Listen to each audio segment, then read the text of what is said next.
You better spell check, you better proofread, you better take all the anxiety pills you'll need.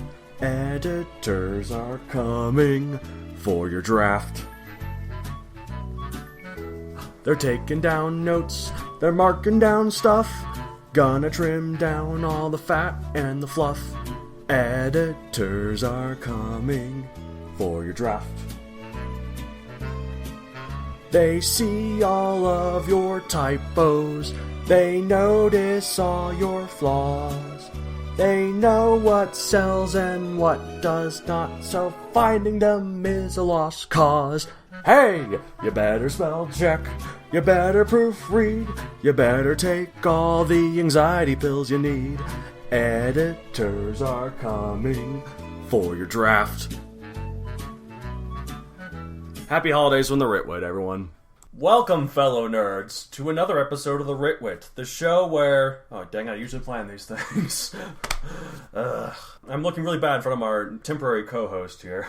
Hello, my name is Alan Brooks. I'm subbing for, Hey, what are you doing introducing yourself here? You don't know how the show works. I have to introduce you, or I have to start first. You've ruined it! Whatever. Okay, fine, whatever. What was I gonna say? Welcome, fellow nerds, to another episode of the Ritwit, the show where one of our co-hosts has either technical issues, or health issues, or... time issues. Or mental issues. No, that's mean.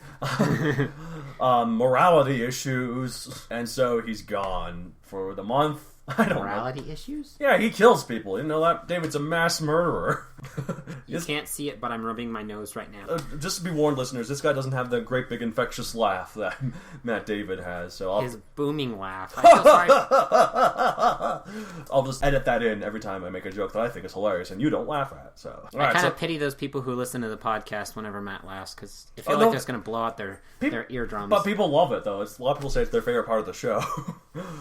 It's definitely one of my favorite parts of being friends with these two. Oh yeah, well, like I liken it to a laugh track of a sitcom, because his laugh helps a lot with my jokes, because my jokes aren't really that funny, but for him to laugh all boisterously at it, it makes other people laugh at my humor. So Matt has a very easily stimulated sense of humor. Oh yeah.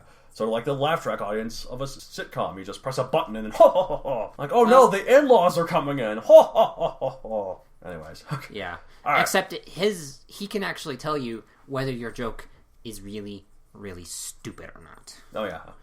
Sorry, I haven't introduced you yet. Who are you? My name is Alan Brooks. I've been friends with these two goofs since sophomore year of high school. Mm-hmm. It's been really fun.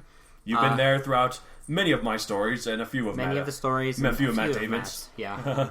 You call Matt Seifert. In case you don't know, listeners, that's actually his real last name. My real last name is Hall, but we go by our middle names here because I decided to go for my middle name for my book MEGAZOIC. Buy on Amazon.com. This is the part where we go cheap plug, Helen. Cheap plug. Yeah. Well, I love your enthusiasm. All right. So originally we were going by your middle name, but then I remembered your middle name is Clinton. Yeah. And my middle name is Donald. And based off of current politics, especially last year's, I wouldn't want to be the Donald out of Donald and Clinton, if you know what I'm saying. So you're just Alan.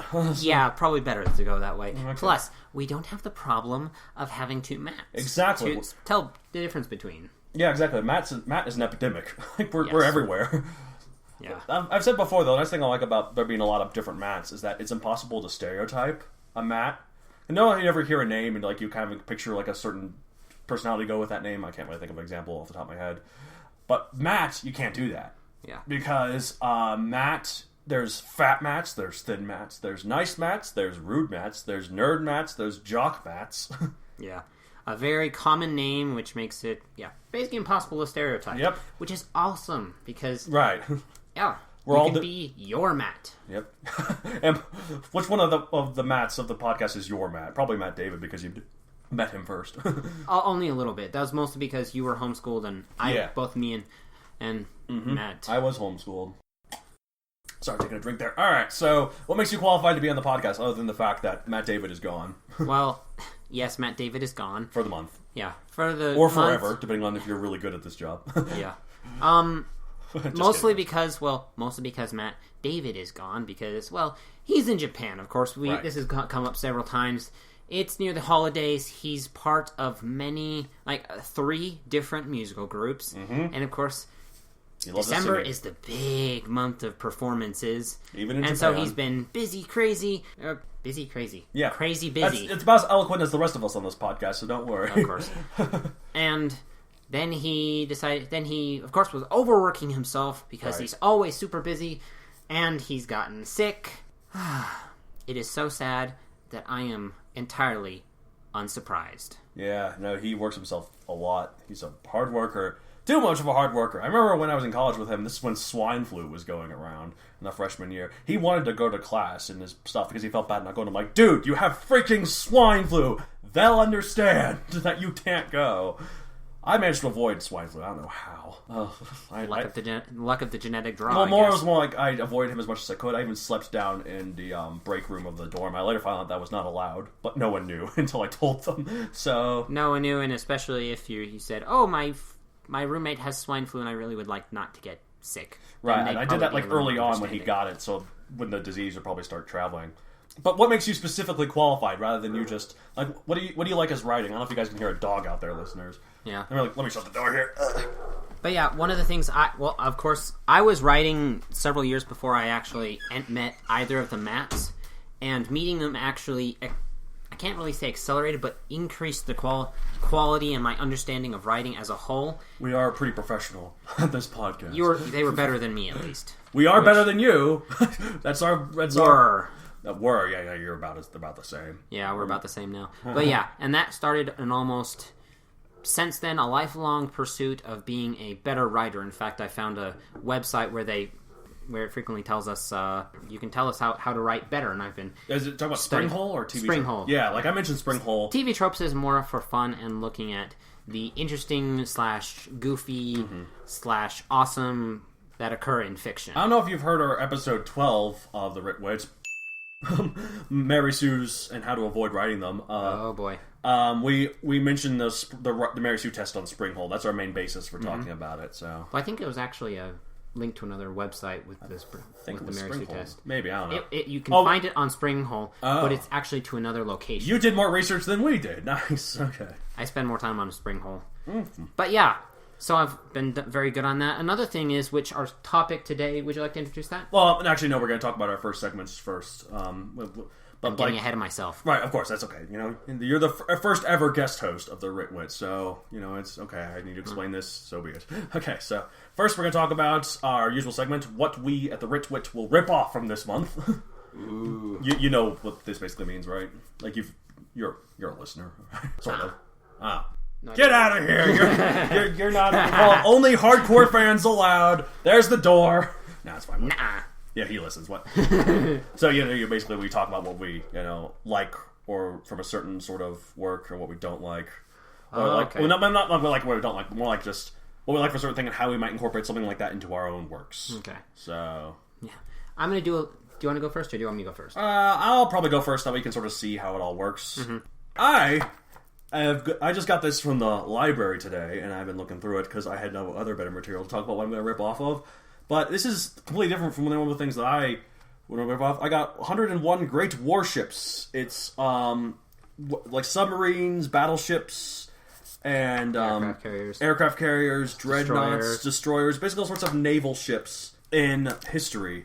And one of the reasons why I got this, it's a nonfiction book and has all these different descriptions of various things about it, but one of the reasons I got it was so I could get a better understanding of these kind of weapons for my own sci-fi series, MEGAZOIC, because most of the other sci-fi ones I might want to write, because even though it's a book about dinosaurs with laser guns, as I often like to so eloquently simplify it, but I tried to sort of go for the fact that some of this technology might work. Of course, you were reading some of the second one earlier, and you were saying that some of the technobabble I do is total nonsense. But, total nonsense. But, you helped me through it, and that's fine. But, sometimes, in terms of, the caliber of weapons and, how that all kind of works and, the technology and such, especially for, the current dinosaur civilization in it, I tried to make it semi-realistic. Not, modern, but, what I always say, and I've said this before in the show, it's what humans might look like. This freaking dog! There's a solar light outside in our front yard, and I think they think it's a headlight, listeners. So if you can hear that, you might not be able to hear it at all. I don't know. If you can't hear it at all, edit in dog barks.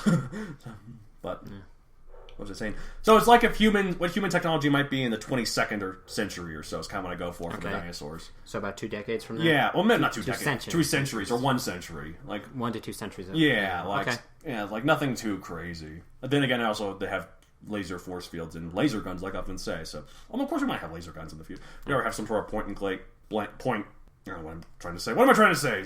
I have no idea. Point and click. Point and click adventure games like Monkey Island. We have those, and they require laser guns, don't they, to work? His face, listeners. Okay. So, I'm just basically reading a bit of nonfiction to try and incorporate some of the terminology and other sort of more sophisticated stuff about fighting in Raider books. Like, it looks like they have great fighters, great tanks, great bombers as well. If this is interesting enough, I can look for it in other things. So, what are you going to rip off from this month? Or ever, because this is your first episode. Yeah. I was actually thinking of Andy Weir's The Martian out. I mentioned this on episode 1 of our podcast, or episode 2. I don't remember which one. No cheap plug there, because I don't remember which one. Sorry, go on. Essentially the idea, now this is, spoiler alert, this is going to be talked about a lot more in this current podcast. Oh yeah. But note something interesting about The Martian. There is absolutely no antagonist. No, I like that. There is no antagonist. There is no evil bad guy out to get him. It is, quite frankly, a battle of man versus nature. Of Mars. Martian. Of Mars, yeah. And also as well as space. There's a little bit of politics, but the politics is mostly ignored. Yeah, like, there's a little bit of politics about whether this is reasonable, but everyone wants to ensure that this guy, Mark Watney, gets home. So. Yeah, there's no bad guy in it. And the way that Andy Weir did this was through hard sci-fi. Now, literally there is only one scientific thing in that entire book that is inaccurate. And the rest of it is 100% accurate. Are you talking about the storm at the beginning that traps him? Because the problem is the atmosphere on Mars is less than 1% the density of ours. So if it wanted to be strong enough to blow over a several hundred metric ton spaceship, it would have to be somewhere around probably around over 1,000 miles an hour of wind speeds. Right. I think that really adds credibility to all of it. The only thing that's unrealistic is the thing that gets him into the situation to begin with. If it was anything that got him out of the situation that was unrealistic, it would ruin the whole credibility of it. Oh yeah. But just the fact that the only thing that's unrealistic is how he gets into the situation. That I think that's more forgivable. In my opinion.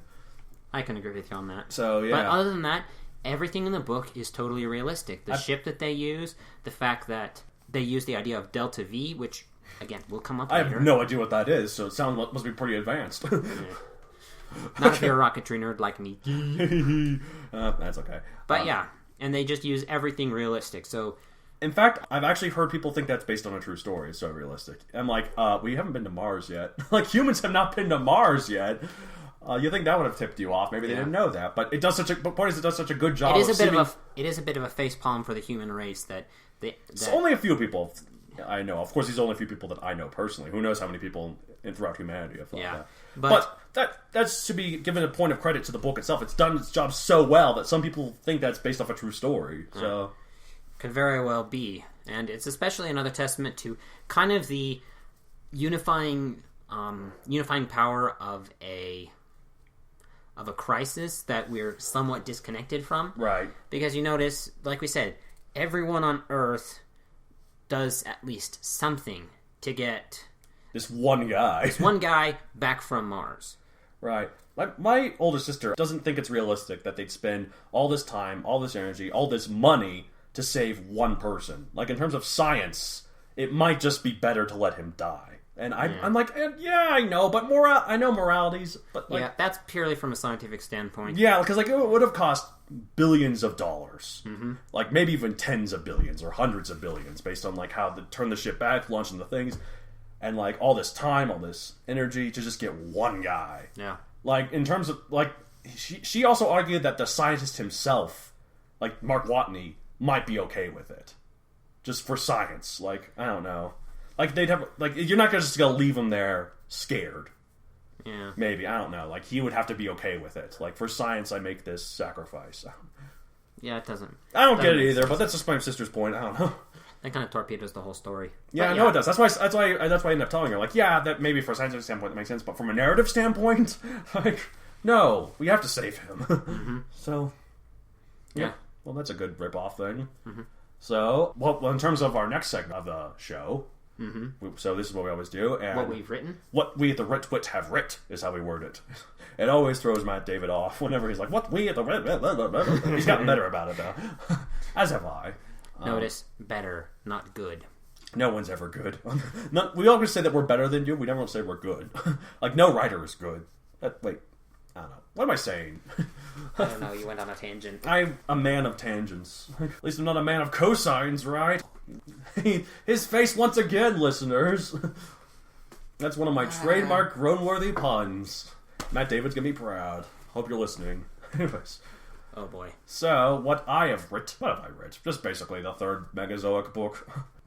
Very focused. Very good. Yeah, very focused. I am pretty focused on it, I'd like to say. Trying to think. You also did the AE thing? Oh yeah, but I talked about that in earlier episodes as well. Right, okay. The Kavorian prequel. I haven't done that lately, though.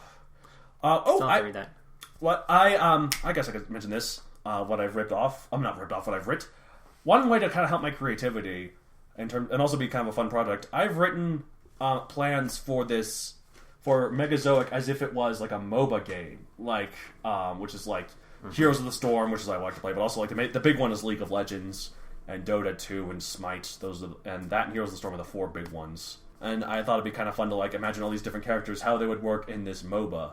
Like, it's kind of fun for my creativity, but also like kind of helps me sort of plan characters in the future. Like, there's characters in the third book that I put into this MOBA before I've actually started writing them. So it's kind of fun. It's a fun way for me to do it. Plus, like, I really like that genre, so it'd be kind of cool. Like, what would their abilities be? What would their ultimates be? How would they work in terms of gameplay? Especially some of them, like Cortan, for instance, the main character. He doesn't really fight.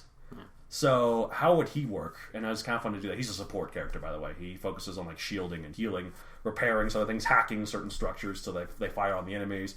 And I thought it was kind of fun. And I also have like quotes that they say to each other, especially if they kill one another, which is always kind of amusing. Yep. If a player playing as Cortan kills a player playing as Bellar, Cortan says, "Dang it, Bellar! Sorry, I have no idea what I'm doing." Yeah, kind of funny. Yeah, so that's what I've been doing. It's kind of fun. I don't know. Anything to say about that? Usually we kind of like to comment on each other's. Yeah, I mean, it's usually fun to listen to him tell me about these ideas. Some of the lines are actually quite amusing, especially considering the character interactions it reveals and kind of the fun little pithy one-liners you can add to stuff to basically add that you can't really have in the story itself. In the story itself, because it would kind of... If you guys can hear clicking, that's because I'm looking at the Megazoic MOBA document here, so we can see. Yeah. But, oh, right. Actually, no, I probably shouldn't say that because the second book isn't out yet. Yeah. Dang it. Some of this is from the second book, and there's kind of fun stuff there. There's probably some stuff from the third book as well. Oh, yeah. Well, like I was saying, there's some of these characters are from the third book, and they've written before I've... Sorry. Oh, here's something interesting. So, in the book, I was just telling him this to Alan earlier. Oh, yeah, I remember that. So, the chapter 17? Yeah, I think it's 17. It's the chapter that's called The Killing of the Cortex in Megazoic. My illustrator, she did a picture of a character. Each chapter has a character, and some of them are more minor than others. Like, this one's literally just a Creaturesaurus who has, like, 2 lines of dialogue and is killed immediately. But I didn't have anyone else in that chapter who didn't already have another chapter with their picture on it, so I just picked him. And because of her illustration of this character, this little Creaturesaurus armory worker, I ended up really enjoying it. She gave him a little hat. She gave him like a little... The harness. Way she harnessed to hold his crates, it looked like just a little worker just trying his best to do his job. And I don't know, I really liked it. I found it very endearing. So I ended up putting this character... I gave him a name, I gave him a backstory, and I put him in this MOBA. He's also a support. So like, since he has this crate... that he's carrying, and in his whole part of the story is delivering this crate of supplies to Olajex. One of his abilities is literally just him calling in supplies, which heals allies who walk over it. So I incorporated that into his thing. I thought it was kind of fun, and like how he's like, work, what a life this job is. And then nobody said this job was safe is when he attacks. And then he's just very focused on like his work. He's just a hard little worker. He says, in one of his kill quotes, if he kills Cortan, we should hang out sometime. Or if he kills Dranax, literally his prince in story is like, well, I just committed high treason. So, lots of fun little personality quirks you can Yeah, add. like I thought that was kind of fun. Anyways, so that's what I've writ. What have you writ? I'm currently working on... Well, I kind of had a sad incident. My entire hard drive with all my creative work kind of got destroyed. I remember this. This was so sad. Yeah. So I'm currently having to rebuild everything from the ground up. So I started writing a book with a very, very, very, very, very work in progress title called Swords of Victory or something like that. Anyway, it's basically a D&D-esque fantasy world, Right. with a superhero character thrown in and and it's just kind of an like exploration of a character I plan to make almost a series of anthologies about. That sounds really fun. There's a lot of times where it kind of aligns, fantasy and superheroes kind of align more often than you think, because the first superheroes were in fantasy stories like Beowulf and Hercules and I don't know, Hippolyta. That's Hippolyta and Odysseus? Odysseus, yes. Yeah, they're all basically superheroes. Achilles. A lot of basically superheroes. A lot of them are have... literally divine parentage, so they actually have super strength and such. And Perseus often has the Medusa head with him, so he can turn one of his powers, even though it's not really his power, but he's using it, is to turn people to stone. So, and he's also the son of Zeus. So, yep, yeah, one of the few Greek heroes that actually does it. But this is a little more of a classical superhero, someone with kind of enhanced abilities, and it's got a lot of interesting things that I'm planning. I'm trying to focus on a character who is kind of if you were to have this character in your party, you'd think the character was kind of useless or not super important. You mean party as in a fantasy party? Yeah, fantasy for some reason in my head I immediately went to if this person was in the party, she would just be hiding in the background while everyone else was dancing. That would actually be another way to put it. Oh, really? Well, there you go. In a fantasy party, she would be the somewhat useless one who every now and then would just do something ridiculous. Some use, basically. So, speaking of roles, what would she be? Cortana's a support. Is she a red mage? No, clearly not, based on that. No. The gimmick character. Every now and then she just does an insane ability, but just once. I don't know. Well, it's more I don't know. I just didn't want to focus on some of the heroic characters so we can kind of distance ourselves from them and sort of relate to the people who have social issues. Oh, yeah. In real life. Social issues? What are those? I'm the most confident. The fact that I can't continue this sentence completely negates my Yes, you totally lost all credibility. But whatever. I'm not confident at all. You're confident enough. Oh, well, moving on. That we're gonna rate, or is there anything else you wanted to say? That's all I want to say. All right, cool. So we should go into the topic. Wow, look at this. You and I are much more efficient than me and Matt David about getting all this stuff done. We like to ramble, him and I. Yes. In fact, it's mostly whenever we try and talk about something, the three of us together, it's mostly You're the third wheel, basically. No, I'm not the third wheel. I'm the guy it's my self-appointed job to bring us back on subject. You could be the third wheel in a tricycle. So therefore, you're the one who has to keep getting the two back wheels. Yes, I'm the steering wheel. Yeah, they're the steering wheel, the one who's controlling it all. You're the front wheel of the tricycle. Yep. Trying to make sure that we don't go too much off track. I'm seeing an irony here. Yeah. Aren't the front wheels usually bigger on a tricycle? Yeah. I'm the smallest of the three. No, you're not. You're enormous. You're big and fat. This works because it's podcast. It's audio format. Look at you. Look at the room shake as you enter this room, you 600-pound man, you. No, he's a twig, guys. So, it's okay. He's a good twig. Yeah. Smart twig. He is a smart twig. I'd hope you're smart if you're a twig. Yeah. You don't have brawn, so you have brains. To be fair, I don't have brawn either. I mean, I may be big, but I've got no muscle whatsoever. He's a big teddy bear. That's what I strive for. Anyways, topic for this month. I always do that. The topic for this month is hard sci-fi. So in case you don't know... My speciality. Oh, that's why you're here. I mean, when you were on I want to make sure this was a topic that you could help talk about. So let's explain a little bit what hard sci-fi is. We talked about a little about this in the first episode of the Ritwits, the very first one, in terms of which is more about fantasy, but we mentioned hard sci-fi versus soft sci-fi. But I can explain again a little bit here.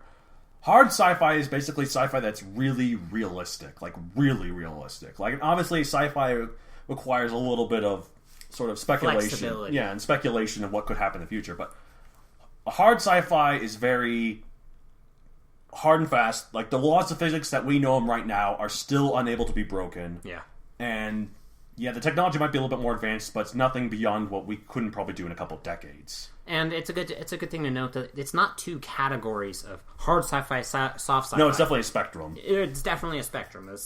And you can have something that's, for instance, my ripoff thing was The Martian. That is what you would call super, super hard sci-fi. Again, except for the storm, but to be fair, that's a very minor part of the story, even though it's all... Well, not a minor part of the story, but it's a very... it's a very minor It doesn't point. really matter, But, the hardest sci-fi of all is just real life. Yeah.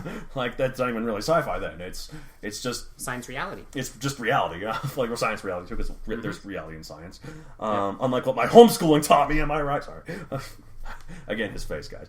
Yeah. I'm going to keep describing his face because instead of laughing like Mike David does, he just rolls his eyes. So, I'll let you know when he rolls his eyes. Anyways, what was I going to say? So, soft sci-fi is more like... Okay. Star Wars. Well, actually, that's more fantasy. Soft sci-fi is more like Oh, I got a text. Who is this? Anyway, so soft sci-fi more would like be... Star Trek. Star Trek. It's like, it's all science fiction, but... There's phasers, they kind of play hard and loose with some ideas. Okay, I think we're what is it with the evenings and you getting popular? I'm a published author, man. It's actually my illustrator. She's got me certain things. Well, I'll look at it later. Sorry, illustrator. All right, so... Yeah, Star Trek, it's still sci-fi, there's still Earth and it's still in the future. I call it moderately hard sci-fi. Star Trek? I haven't actually seen it. Wow, you haven't seen it? Oh my gosh, Monstron is going to kill you! The other guy. I've seen a little bit. It's pretty soft. It's probably there's pretty phasers, soft. there's warping. I don't know, I'm trying to think of Okay, here's a way to describe it. Let's talk about time travel. Mm-hmm.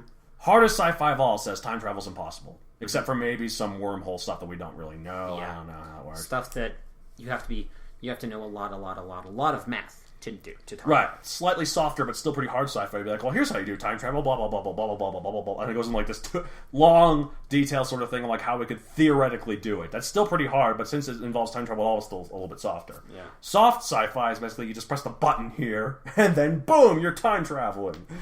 That's soft sci-fi. No explanation. It just you press the time travel button. But Doctor Who is very much soft sci-fi when it comes to time travel. Well, it's also Doctor Who is just a little bit of everything. There's historical stuff. There's fantasy stuff. Mm-hmm. It's mainly sci-fi as a whole, but it's really soft sci-fi. Yeah, it's more like just a bit of everything. It's more like just a big British adventure. Very British. The Whovians and the like. Yeah. I know some good Whovians. Mm-hmm. I know some bad Whovians. That's not true. All the Whovians I know are good. Oh, okay, good. Anyways, so that's basically what hard sci-fi is. Examples I can think of are recently Interstellar, and of course you said The Martian. 2001: A Space Odyssey was very hard for the time. I'm not sure if it still holds up. I think it still holds up. Okay. Other than the Star Child sort of thing and the monoliths. The kind of the part where everything just kind of goes down the rabbit hole and it doesn't come out until... But to be fair, that's like Aliens or whatever. It's like that is one the part human stuff is very hard. That's kind of mentioned before. I recently showed him James Cameron's Avatar. Well, recently I mean last year or the year before or something. I don't know. But as far as the humans go, they are very realistic. In fact, I will get to this later, but props for the humans for actually having radiators on their ship. No, their ship is very well designed for interstellar travel. It looks a lot like what an interstellar ship would look like, So yeah, even though the stuff with the Na'vi and all that other kind of stuff and it's the fantasy star world it's in, it renders the movie as a whole slightly softer sci-fi, but probably still on the hard side just because of all the human stuff. It's a good balance, is what I'm saying. Softening just to get the story to move. Right, exactly. But the human stuff is very hard sci-fi. Yeah. So. But yeah, so what do you want to talk about in terms of? Well, I guess I've got a couple of things I want to talk about first, but here's some basic things. With hard sci-fi, or at least hard-ish sci-fi, they apply in two ways. One, they apply in world building, which you guys talked about. Mm-hmm. Just the idea of you kind of create the facts of your story. Right. And it also applies kind of the plotting, because if your hard sci-fi says, I can't do this plot point without doing this plot point, well, that's something you can try and figure out either a way around, or it's a hard and fast rule, and you're going to have to figure out a way to not do it that way. Right. So there's a couple of things I want to say. One is with sci-fi, softer sci-fi. He's going to get his notes, by the way. If his voice seems more distant, he's got a bunch of notes here. He's way more sophisticated than we are. Okay? Yes. So there's three things I want to talk about. One, do your research. Hard sci-fi involves, unfortunately, a lot of research, a lot of looking into the know of basically how things actually are, the rules of physics as we know it, the rules of technology as we know it, Right. biology, stuff like that. Right. Well, like what I would say to that is like it's kind of like, I mean, I'm not really as much about hard sci-fi, but this applies the same way as well in terms of like the whole point of sci-fi like this is showing that you're taking yourself seriously. Right. So in order to show that you're worth being taken seriously, you should do your research. That's why, in terms of like this is different, but sort of the same sort of thing. I like to write stories with the more humorous sort of feel to it, make it more fun. I don't take myself too seriously. Sometimes I do, but like when I do the way I do it, more a lot of times that's when you know the story's serious. But because that I don't take my story too seriously, and there's a lot of fun to it, I can get away with having dinosaurs with laser guns. Like, it's a ridiculous concept. Of course it is. So I have fun with it. So that's kind of what I'd like to bring there.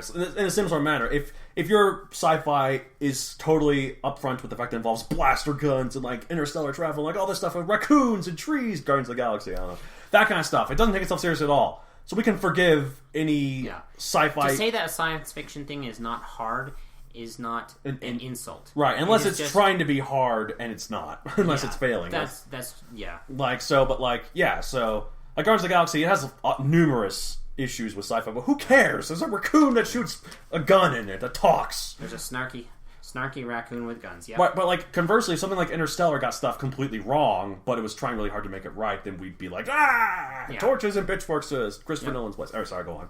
So yeah, the second one is this applies to any kind of world building as usual, but be consistent. Be consistent. Right. Be consistent with the rules of your world building, with the rules of what you have set out as the rules of your story.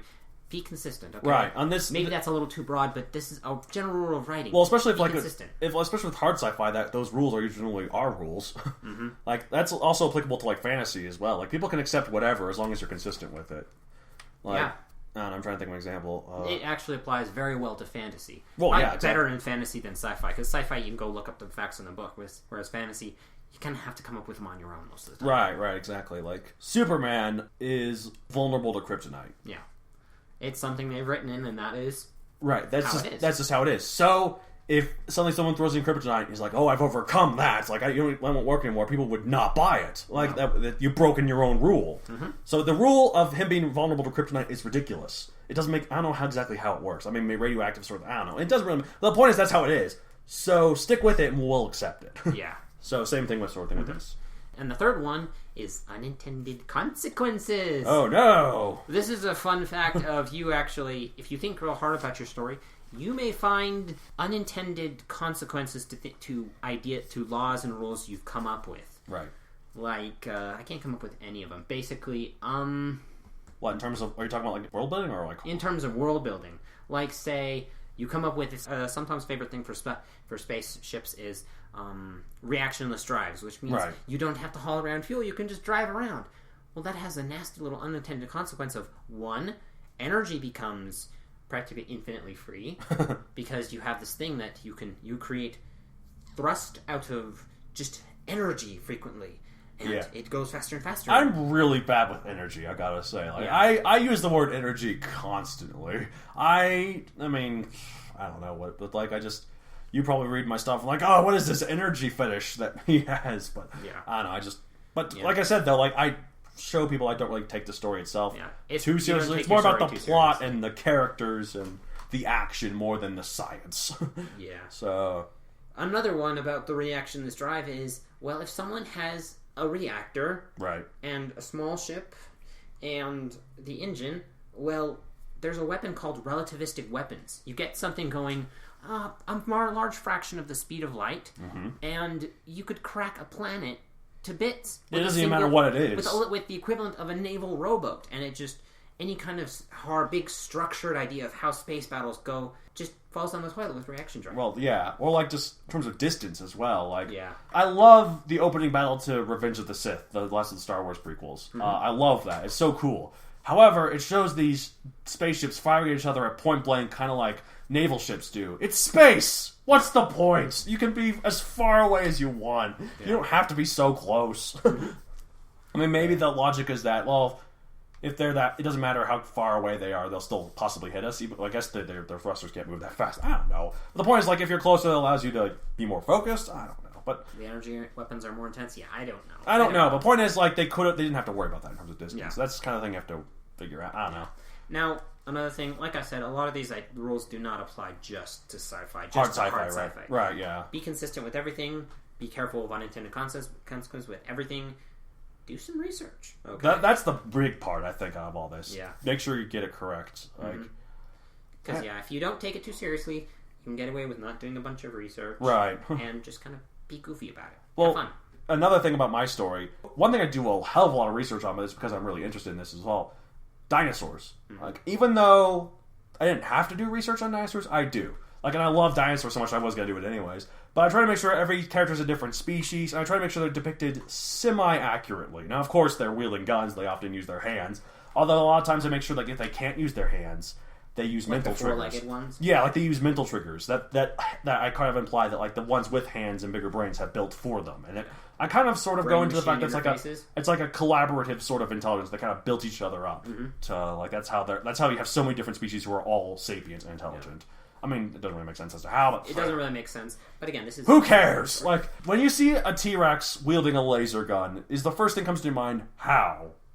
I mean, it probably would be, actually. Probably would. But more like, it'd be like, awesome! If this is like the third book in there and a T-Rex is wielding a laser gun, then you're like, okay, cool. What's he gonna do with it? Yeah, exactly. That's more like, by the time the third book, well, that's the thing I'm worried about in terms of the second book coming out. I'm like, the first book has gotten... in terms of the people who have read it, unanimously positive reviews. Who's to say the second one will be like, oh, it's just more of the same? I'm like, I'm sorry, but you can only be surprised by dinosaurs wielding laser guns once. Of course it's not going to feel as fresh. Yeah. Like... But that's one thing I think that while I admit you don't have a lot of skill in hard sci-fi, right? You make up for it with rather marvelous character and plotting skills. Well, thanks. But that's more my focus. If my focus was more hard sci-fi, then the book would be a failure because I don't do it enough. So like how I remember one time. In all things considered, a big tangent. That's fine. Go ahead. This show's all about big tangents. All big tangents. Those are the two biggest points of story writing. Okay, he's talked about Friends, where there isn't a lot of fancy world building. There isn't a lot of... Oh, you're talking about the show Friends. That's what I was talking about. Friends. Yeah. Then there's not a whole bunch of...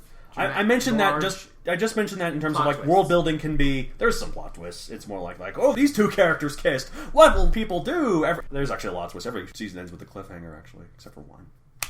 Which is how much I know.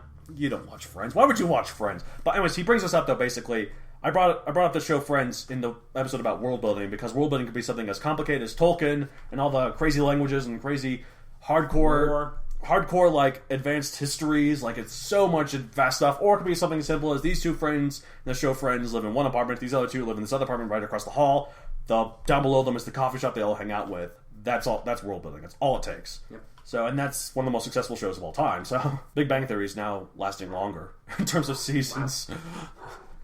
People really don't like that show, though. But yeah. I like that show. I think it's fine. I don't really like it recently. As far as stories go, if you have good characters and good plotting, a lot of other things don't really matter. I really like that that's what you're bringing up in this episode about hard sci-fi, that it really doesn't matter.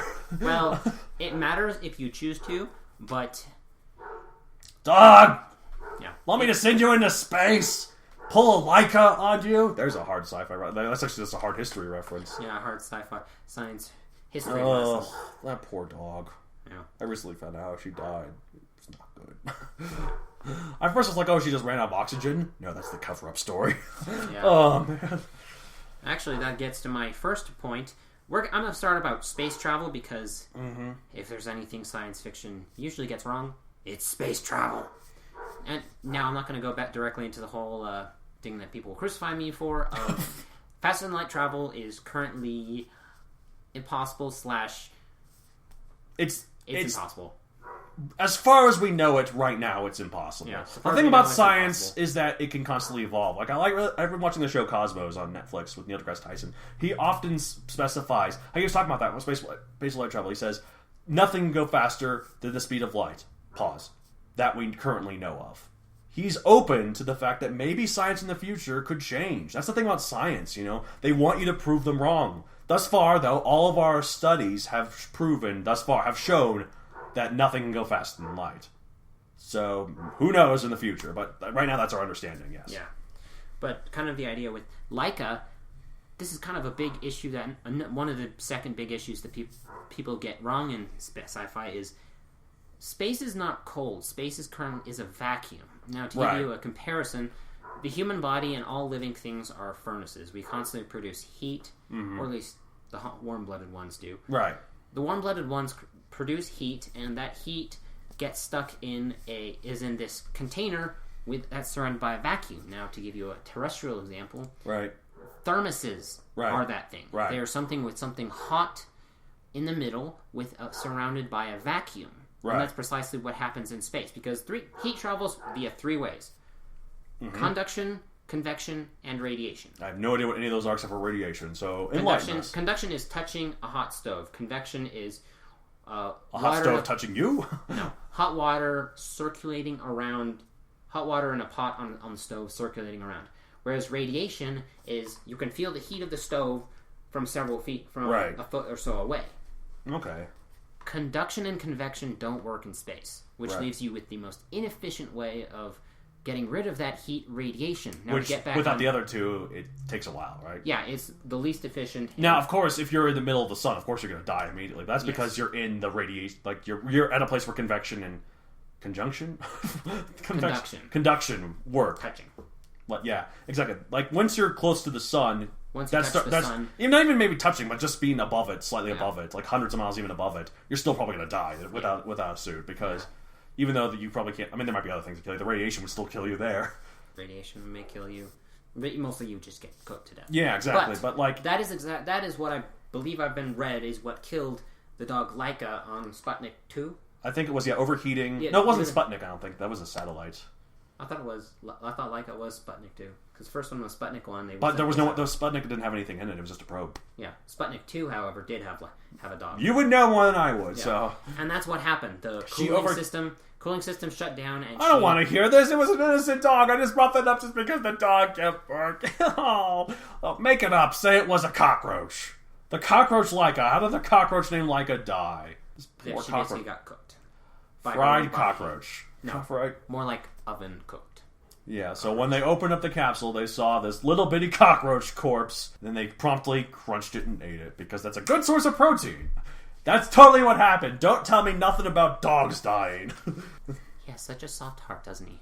I love dogs. I don't want them to die. So yeah, I remember how I talked about the Venture Star in Avatar. I had these big that's what it's called. Panel things which to get rid of heat. The radiators are very much necessary for, especially with ships with nuclear reactors that produce huge amounts of power to get you someplace fast. Well, they also produce a lot of waste heat, which in Earth, conduction and convection and radiation will just kind of get rid of it. Whereas you're stuck with just radiation in space, so you have to have radiators. In fact, they in 2001: A Space Odyssey, there were plans to have radiators on the what they call I have no idea what they call the ship. On the ship, yeah. But they overruled it because it's one of those classic movies I've never seen. Cool.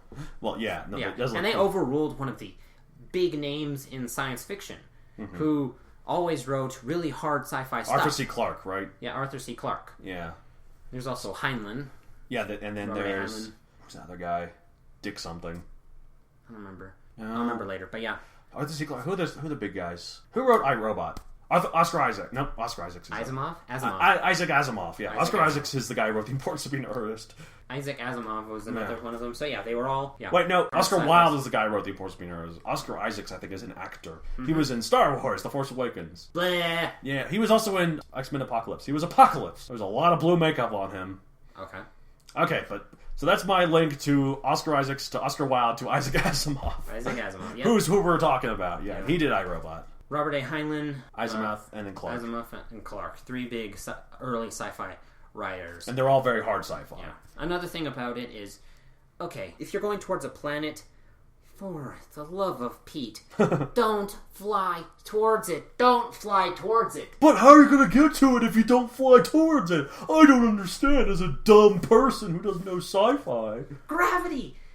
It affects things way far outside. If you're going towards a planet and you are wanting to go there, you can just shut your engine off and let so you're saying don't thrust her towards it. Thrust you towards don't, it. You don't literally mean like you fly another direction. Or I guess you could if you want to do a slower descendant in like a spiral thing around it. But what's the point of that? You thrust backwards. But don't thrust backwards. towards Look the at this planet. guy. Don't thrust towards the planet. I mean, one of the major problems that people are always scared about with going to space is how do you come back?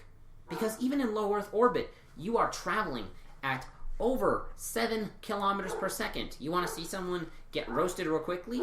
Try putting 7 kilometers per second of speed. And that's not 7 kilometers per hour. That's 7 kilometers per second. Yeah, okay? that's quite fast. So even in the really high atmosphere, that's enough friction. These dogs keep barking! Sorry.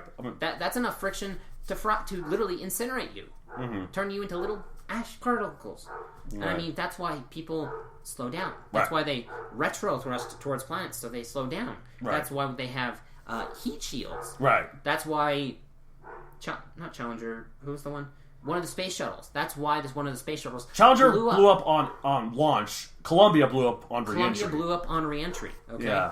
You're dealing with super hot plasmas that could probably initiate nuclear fusion because of how hot it is. Right. But yeah. So yeah, don't thrust towards it. And also, speaking of thrusters, a lot of people don't seem to get this. You don't need to constantly have the thrusters on. Oh, no. Like, they showed that correctly in 2001: A Space Odyssey. Yeah, like, because there's no friction in space.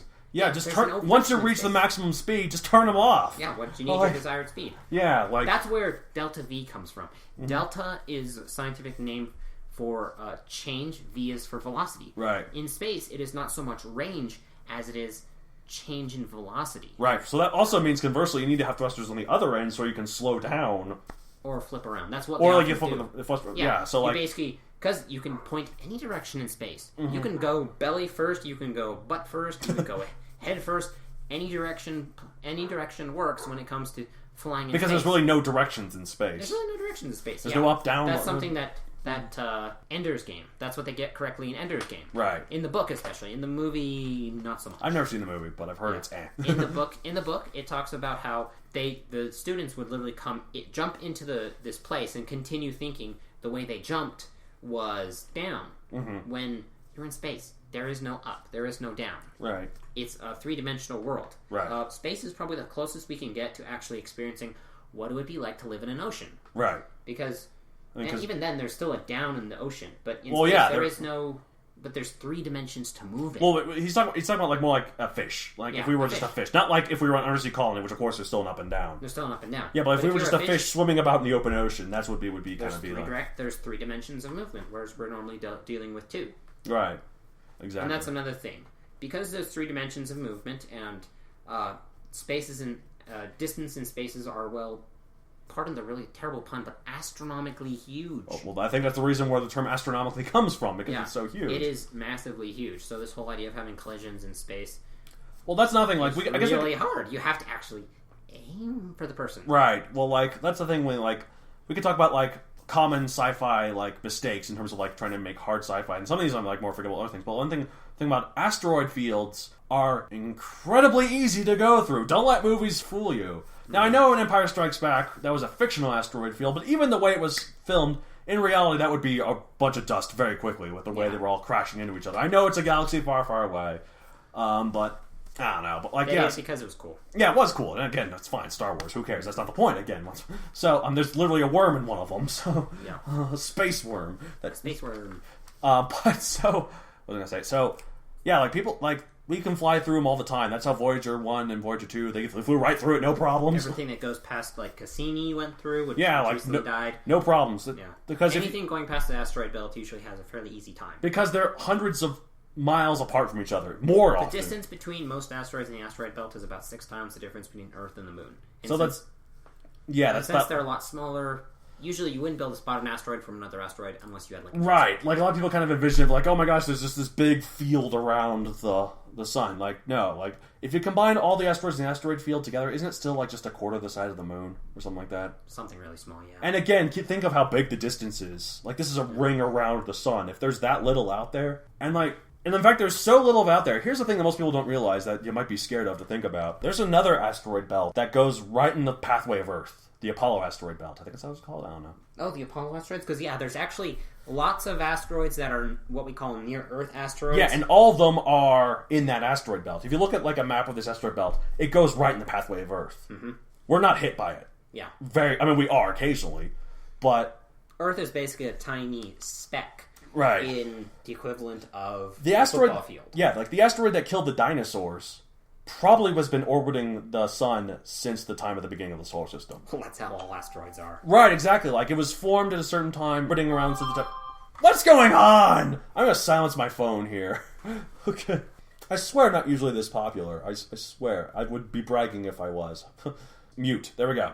What was I saying? Alright, the asteroid that hit the dinosaurs at the end of the Cretaceous period has been probably orbiting the sun since the formation of the solar system. There's going to be no reason for it to be formed. If it's 4 billion years old, that's at least 3.9 billion years of this asteroid going around the sun, probably at least once a year. Maybe less. Maybe more. I don't know. Who knows? But the point is it had plenty of chances to hit the Earth, and it didn't until that point because there's just so much room. Mm-hmm. So... Yeah, and since there's so much room, you don't really need to move an asteroid that much in order for it to... Right, like a lot of people are like, oh, we could blow it up. No, why not just redirect it? It's so much easier. Now, redirect does require more time. Right, but we usually have time to see it. Yeah. That's another thing about space that this one site I go to talks about very heavily. There's no such thing as stealth in space. Sure, you have your big, invisible Romulan bird thing. Right. I don't know what that is, but... Yeah. It's some kind of spaceship, anyway. Oh, that's from Star Trek, Romulans. Yeah. I don't know. I'm not really a Trekkie either. Yeah. I feel really bad nerd that I'm not really a Star Trek fan or a Star Wars fan. You're more forgiving about it because you're more of a science nerd. You like nerdy things in terms of fiction too, but you're definitely more of a science nerd as well. Mm-hmm. I'm not really that either. So what kind of nerd am I? You're an English nerd. I am an English nerd. You mean that is I am whom an English nerd? No, that doesn't work. I roll. There we go. All right. And great big sigh. But yeah. There's a lot of space in space. Yes. And there is no stealth, like you said. You have to get rid of your heat, and, well, heat's really visible. Technically say the space is 3 degrees Kelvin, which is, you could call that cold, but that's gone beyond cold, and that's more of, you're seeing microwaves. It has dropped out of the infrared spectrum into the microwave. 0 Kelvin is the coldest you can possibly get at. It's absolute zero. Absolute zero, which is... about negative 400-something degrees Fahrenheit. Yeah, very, very cold. Yeah. It can get way hotter than that on the other end. It can get like millions upon millions of degrees hot. So I think it's kind of interesting. There's no limit in terms of how hot things get. But of course, that means that because heat is a trackable sort of thing, while cold is not. Cold is just the absence of heat. So when it says absolute zero, that means there's just no heat. And since you have to maintain a comfortable temperature inside your spacecraft, otherwise, it's called a human popsicle. Yeah. Yeah. But you would have to... your ship has to emit some sort of heat. Heck, space probes emit enough heat. And it's fairly easy to scan the sky for infrared and radar radar signatures. I mean, that's how we spot near-Earth asteroids is radar and infrared heat. Okay, so here's a question I have. There's probably a really easy answer to this that I'm missing. How come the night sky isn't just completely bright? Like, how does light decay? Like, because everywhere you point, there's a star. Mm-hmm. And I know that sometimes the farther away, they get dimmer. Why is that? Well, it's because a lot of objects that don't emit light, because most of the light we see in the night sky is objects directly creating light, like stars. Right, but space is so big and there's so much galaxies out there that there'll always be a star at every little pixel. Yeah. So why isn't the sky It's called the inverse square law. It's this idea of stars emit light in a spherical pattern. Right. The further you get away, the less that's actually going to hit you. Oh, I guess that's true. Yeah. So basically, if you're a short distance away, you're going to have you're going to say, let's say 25% of the light hitting you. You pull away, it drops to maybe 5%, 1%, 0.1%, and just generally gets smaller. So it might still be there, but because the point of it where it gives us is so faint, it might as well just not be there. And eventually, you can't see it all. But that's with things that emit light. Right. Things that don't emit light, like the moon, asteroids, and such like that. Well, the moon is also, just go on. Because they don't reflect light perfectly. Like the moon reflects light so well. That's why it seems so bright, even though it emits no light. And it's really, really close, comparatively. Even though, again, it's also really far if you think about it. Like, you can fit all the other planets in the solar system in between the Earth and the moon. I don't know about that. You can, actually. I've seen it. In fact, you can even fit Pluto in there, too, if you want, because even though it's not technically a planet anymore. The distance is that big, yeah. Yeah. It's 250,000 miles. It takes light 2 seconds to get there. Like, and light's the fastest thing in the universe. So all right, listeners, if you hear a difference in audio quality here, it's because we actually took a bit of a break to try and silence these damn dogs. Bark. Yep, sorry about that for the last 5 minutes or so and sporadically throughout the rest of it. So, what were you talking about? Just a kind of a back note. The inverse square law could be written for all those who know math. I know some people don't have a hard time with math. I have no idea what math is. 1 over x squared. So if you were to calculate how much it decreases, it's an exponential decrease the further away you go. And another thing, a lot of things in space, like a lot of the objects that don't directly produce their own light, are actually really dark. You know that they often show asteroids as these big, darkish things. Well, no way, you're not going to be able to detect them with a telescope. Right. I mean, that is something that has been brought up. The way you do spot them, however, is with radar and with infrared, especially in infrared, because they absorb the light from the sun, and due to thermodynamics and all sorts of stuff, they emit light in infrared. Mm-hmm. So if you were to take a look at the night sky in infrared, over several hours, you'd see numberless little dots of heat out there that are all of the asteroids and all of the objects. Well, that's why we have to use the entire spectrum to see the night sky. Like a very few of the space pictures you see are actual, just true photographs. Like even like the nebula, I remember being really disappointed when finding out that most nebula are not colorful. Like none of them are. Like that's just the way we view it because of chemical compositions. Like that's what we show. It's like more like kind a of graph, a false color image. Yeah, it's more like just a graph to see what chemicals are in what part of the other. They're actually just white, this gray and white and other stuff. And I'm like, oh, but they're so pretty. They are really pretty. All right, well, we've talked a lot about the science here, and I'm sure we got more to talk about here as well. But one thing I want to mention, just before people forget that this is, in fact, a writing podcast and not an astronomy podcast, like, the point of what we're doing with this is if you want to do... Yeah, oops. The point of this is if you want to do, like, a hard sci-fi, this is stuff, like, you got to keep in mind. Yeah. Because hard sci-fi relishes in this kind of stuff. Yeah. Like I said, do lots and lots of research. That's the main thing. All right, so what was your next point? You said... A lot of sci-fi, now this is going to be a little out of my zone of knowledge. That's okay. But biology, a lot of times they try and do engineering with genetic code and basically just kind of modifying things bodily. I'm guilty of this. Yeah. The mutants in my book. Yeah. Though honestly, yours are probably one of the least bad I've seen. Really? The ones that shoot lightning and have four jaws that spew fire? Yeah. Because they were raised instead of them just randomly mutating out of normal dinosaurs. Oh, you're talking about like some sort of natural phenomenon of like, well, not quote unquote natural, of like some sort of radioactive thing caused this one thing to get, and suddenly expands in size ridiculously huge, and it's like, where is it getting all of this mass? It's true. Like mine are grown. Like Olajex, the scientist, specifically engineers them in that way, which is a whole nother thing. Considering how amoral he is, I would not be surprised if he feeds some of his most disappointing interns to them. Or he could do that, absolutely. Or what he could also do is if there's a mutant that doesn't look quite as awesome as he would like, he just feeds it to another one of his mutants. I mean, he doesn't really take I've always imagined him. I never really said this in the story, but I've always imagined that someone who doesn't take too much pride in his work. He just kind of views them as like just doodles. He's more for the result rather than this is what I have done. Right, exactly. He's not like someone who like keeps trinkets of the nostalgia or whatever. He's just like, okay, I did this one. What's next? So kind of to reference to the first sci-fi thing. If he'd have been Frankenstein, if he saw Frankenstein's monster, it works. Right. Let's try it again. This one looks ugly. Let's try a pretty one. Destroys the monster. It's like that would make a pretty really, one. really You short mean story. Bride of Frankenstein? Yeah. Okay. But anyways, I haven't actually seen that one. I haven't seen it either. I've only heard of it. I've read the original book a few times for some of my English classes, and yes, it is one of the first sci-fis. Yeah. Here's an interesting thing about it, though.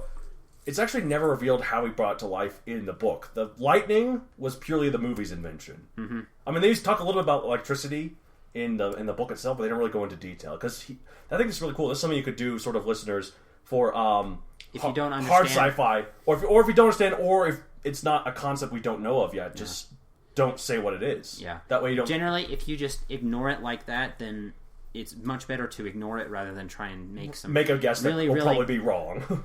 Or even worse, give it some really crappy technobabble. Which... like what I did. Yeah, that's why I'm around. I help you out with that. Oh, thank you. He patted my knee affectionately there. I don't know if you guys could hear that.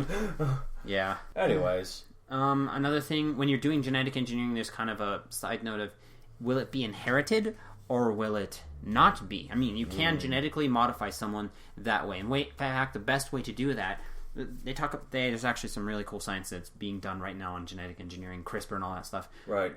But the most common way you can actually alter something that's currently living genetically is through viruses. They're called retroviruses. They basically have the DNA you want to put in there with some of the other stuff you need to, and they do their natural thing and they attach and inject. Yeah, because I've always imagined genetic engineering as more like just someone's at a computer and like sort of editing sort of the bits of code. Editing chemical code, yeah. I mean, sort of like it's all those different letters. Just change them around. Like, who knows? I mean, who knows what each one of them means? I guess somebody could figure it out. I'm not an expert at that, but somehow they have to make the genetic code itself and then get it inside the cell to modify it. Yeah, that's true. It's not just that. You still, even if you do edit the code, what does it do then? There's still a living creature there or a dead creature that's not been alive yet. So what are you editing at first? So yeah. And I've already talked about the fact that be careful. Don't have your creatures suddenly mutate and then increase in size. It's like, unless they're like eating the dirt and somehow super rapidly converting it into mass that they use. Okay, so let's specify, listeners. Don't do this in hard sci-fi. If you're writing like if you're liking like a schlocky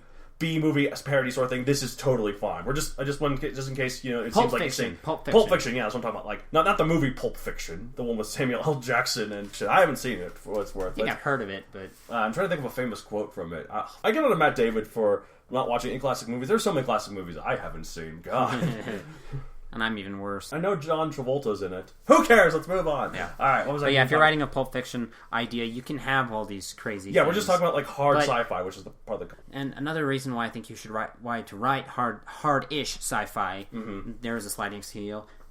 Is it actually makes its story more real to us? We're able to relate it right, to us. Or it makes it like, well, Michael Crichton is pretty good at that. Like, but here's the thing interesting about Jurassic Park, the book, that people don't seem to realize. When he wrote that was entirely conceivable. Bringing dinosaurs to life through that. You mean inconceivable? No, it was the people conceivable. Oh, really? Yeah. The fact that it couldn't work was proven later after people trying to do it. Like, because they didn't realize the whole thing about DNA decaying through the blood of the... Like, they didn't realize that until they looked into it after the book came out. When the book came out, for all we know, it could have happened. And that's a man who's doing his research there. He also did the Andromeda strain, which is the idea of a biological thing transmitted from somewhere. Basically sent from somewhere, and was proof that there is intelligent life in the galaxy. But he goes into a lot of detail about how it all works, though, right, in terms of what it does to the body, He also wrote a book. He also wrote Congo, a book about gorillas. They're super intelligent with lasers. That's probably one of his more pulpy ones. Wait, really? Yeah. Wow. I was bringing that up as a joke. It's a real. He also wrote Pirate Cove, it was so realistic. It was like, that is very likely to have actually happened. We don't actually know. I think it's cool. I think, is that everything we want to talk about with hard stuff? Because we're already an hour in. I just wanted to finish this up. Let me see. Just like you were touching upon this a little bit, but I don't know. So let's talk about, maybe we can finish it off like this. Why do you think someone should write hard sci-fi? We're talking about like how, why. Yeah, or kind of the rules to it. Yeah, like why? What's the benefit to it? Like you said, it makes it seem real, I guess. It makes it seem real. It makes it seem more connectable. And granted, I will be the first to admit that, sure, if you wrote a book that's super, super hard sci-fi, but your plotting and character is poor, it's not going to be that great. But if you add hard sci-fi, just kind of this relatable thing to it, and the cool thing about science is it is not... is if you can put it a good distance into the future, you have a level of leeway to it. Well, that's why there are certain things that you can kind of excuse as being innovations. Now, try not to rewrite the laws of physics. Everyone tends to, the people who know what they're who know about that stuff, tend to get a little testy at that. Right. But if you say that they found a way around it, then there's some sort of science that they figured out then that we haven't yet. I don't know. Yeah. Because that's the thing. Science is constantly evolving. As much as cheesy as it is for sci-fi stories to place in the year 3000 or whatever, there's benefits to that to make it like at year 3000, that's 1,000 years from now, and technological innovations are exponentially increasing. For those of you who don't know, that basically means it's getting faster and faster. Kind of like the inverse square law means it gets it's like earthquakes. Much slower. It's like earthquakes, how they're more powerful. Like as they, it's not linear; it's exponential. Yes, exactly. Actually, logarithmic. Logarithmic as well. I don't know which one. Who knows? I'm not a math guy. You're a math guy. Yeah. I don't know nothing about no math. I'm an English folk, as you can tell by why I'm saying all these double negatives and triple negatives. All right, so he loves to revel in the fact that he's an English major whom. I didn't even know. You didn't say what was after it. Who occasionally likes to break the rules for the heck of it. I feel really bad that I don't know if it's who or whom there. Who occasionally... No, I think it might be whom. because you're referring to me. I'm the subject.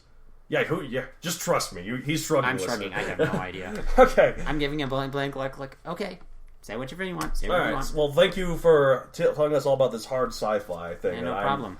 So yeah, so this is good timing too. Like as a completely non-hard sci-fi comes out this week, Last Jedi, which, as you know, we and I are totally going to see on opening night, right? Yeah, I've converted him. I've converted him to the dark side, or as he said, he's seen the light.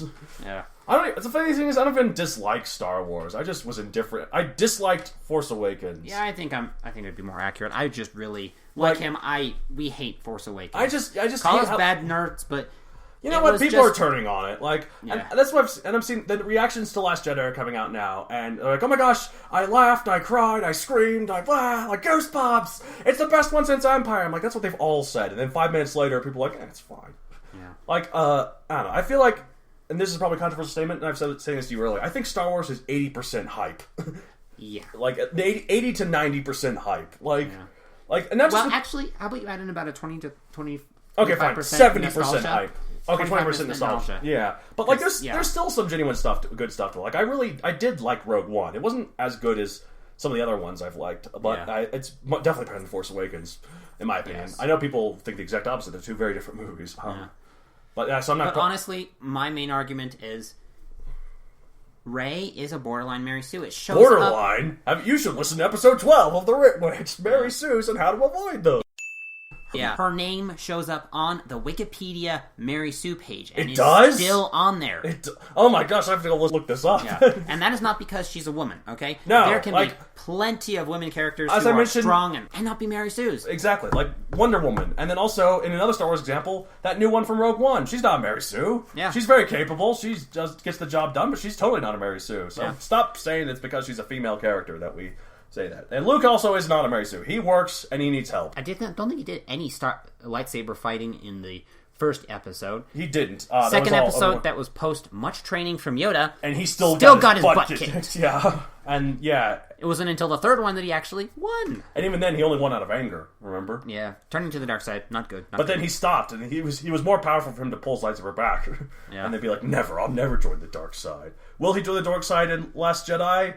Who cares? Who cares? I doubt it. I'm never gonna see Last Jedi. Like, I was too bummed out by me. I'm personally putting my money on the fact that Luke dies. Yeah, that'd be really ironic that both Luke and Han die, but the only actor of the three of them that's dead is Carrie Fisher. I'm also thinking she's gonna die as well. No. I mean, surely she must, because how else would you write her out? Yeah, that's gonna be interesting what they see. I mean, that's the only part I care about episode 9 because it's J.J. Abrams again. Yeah. Though honestly, I think you ruined me on Force Awakens. Yeah, I remember you saw it. You're like, "Oh, it was fine. It was good." Well, no. I remember. And then the big twist that everyone was so shocked about was Han was dying, and I'm like, no, he's told me he's only one Star Wars episode, only one more movie. Yeah, because he hated it. He hated it from episode freaking 4. Well, to be fair, it's not. I don't know if he hated it. I think he was just sick of it. Like everyone just kept pestering him about. No, he hated it. That makes sense. He hated it. Not as much as Al Guinness, I don't think. But who's Al? He was Obi-Wan, the original Obi-Wan. Yeah. He really hated, which is amazing because he got super rich from it because he got a percentage of the box office. Yeah, I don't know. Money is not everything. Alas. Anyways, enough about Star Wars, shall we? Another Star Wars rant, and it's on recording. And it's for a hard sci-fi episode. Okay, True. We've got a lot of feelings about it. Not most of them not good, but none of them positive. You guys all enjoy Last Jedi. We're not trying to say don't enjoy it. We're not enjoy it, and if you have to, enjoy it while throwing tomatoes. Yeah, well, or genuinely love it. It's your life. It's your taste. We're not trying to convince you otherwise. Anyways, so this is the normal part of the show where we're like, where can people get a hold of us? Now it's different. I'm assuming you probably don't feel comfortable like putting your own email address in or whatever, or do you? I don't know.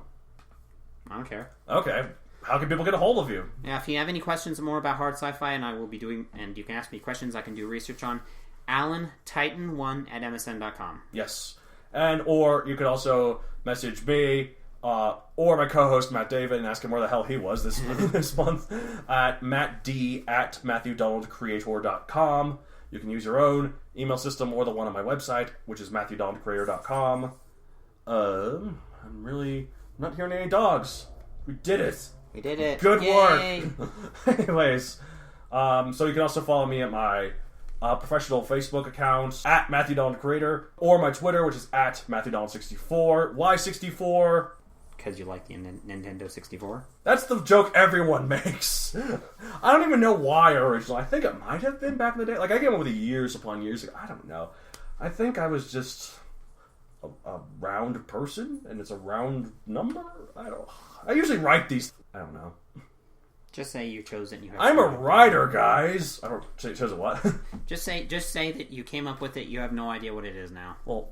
But I always have to do a joke every episode of what it is. Anyways, who cares? He's rolling his eyes. It's not really rolling his eyes now. He's more like looking at me like really? It's like, come on. You kind of a poor episode for jokes, considering it was all us lecturing. It was poor for you. I think I was a riot this episode. I was a rambunctious riot with the vivacity of a vivid... I'm Matt Donald! I'm Alan Brooks. And this was another episode of The Ritwit. Matt David should be back next time. Alright. Thank you for joining us. Bye. The Ritwit.